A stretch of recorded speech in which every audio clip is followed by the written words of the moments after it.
Age-restricted sales training module.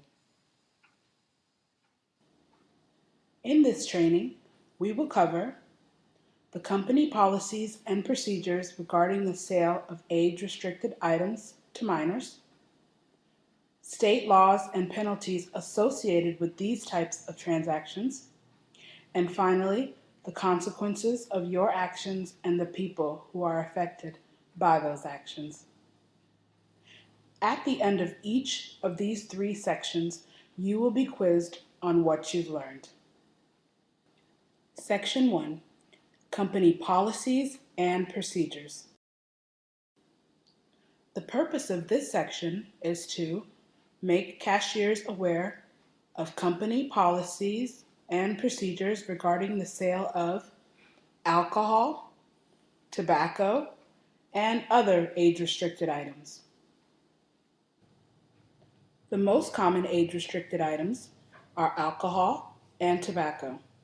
However, smoking devices like pipes or e-cigarettes and other items can also be age-restricted by state law.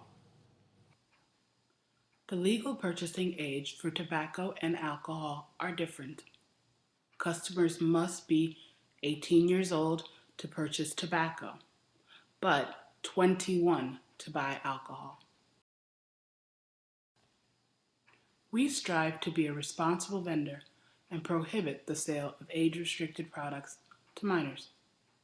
You are responsible for requesting ID if the customer appears to be under 40, and to enter the date of birth into the register as it appears on the ID.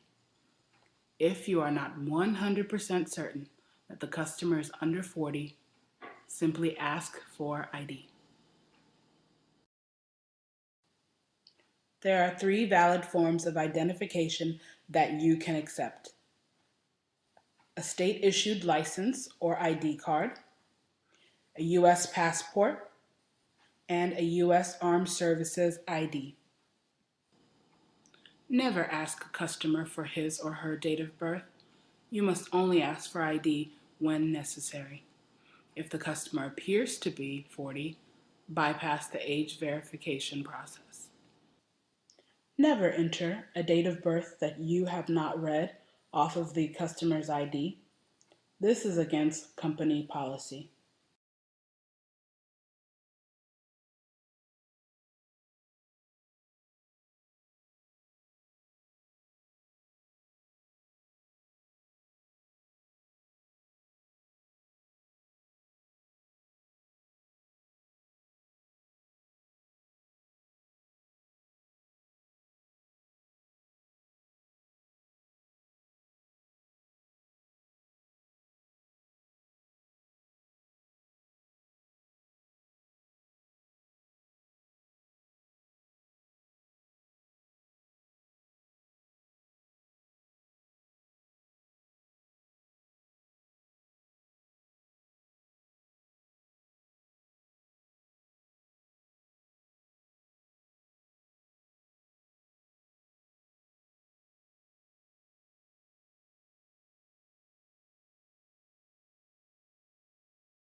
Section 2, State Laws and Penalties. In this section, we will quickly review the state laws governing the sale of age-restricted items and the penalties that may be imposed for breaking those laws. In order to ensure that the customer is of legal age for every age-restricted sale, every store's cash register has been set up to correspond with your state's requirements. Follow these simple steps.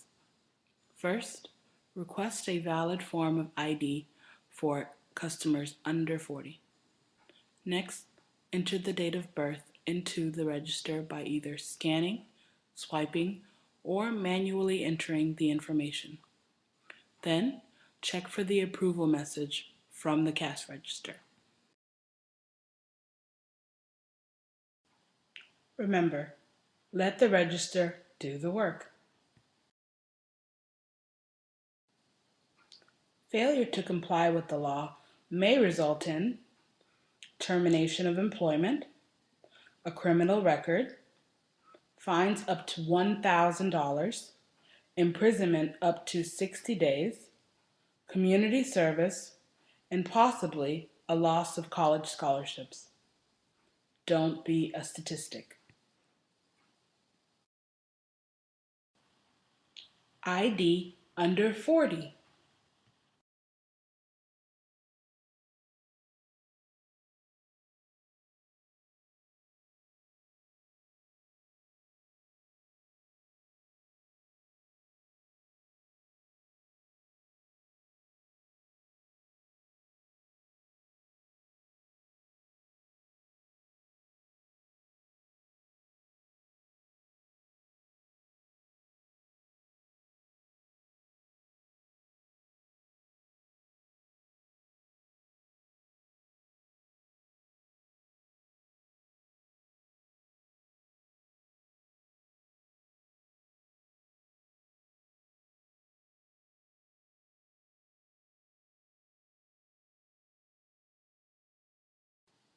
Section 3.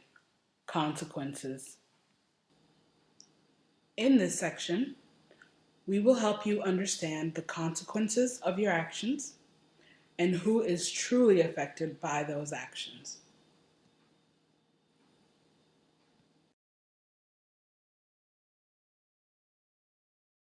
Alcohol, I don't think I think a lot of young people don't consider it a drug because it's acceptable.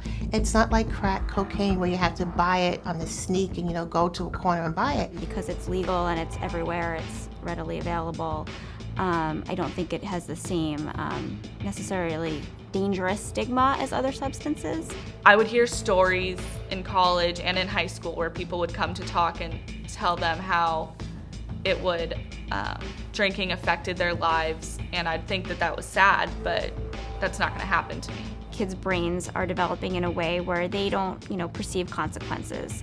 They are more willing to take risks, act impulsively.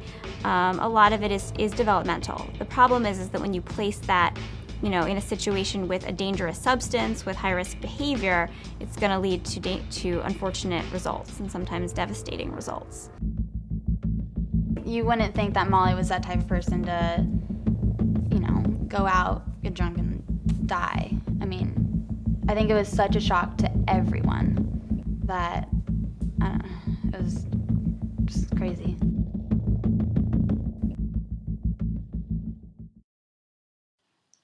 According to the 2010 National Survey on Drug Use and Health, more than 40% of crash fatalities involving 18, 19, and 20-year-olds are alcohol-related. According to the National Highway Traffic Safety Administration, each year more than 2,800 youths under the age of 21 die in alcohol-related traffic fatalities. Of states in which we operate, account for 6% of these fatalities.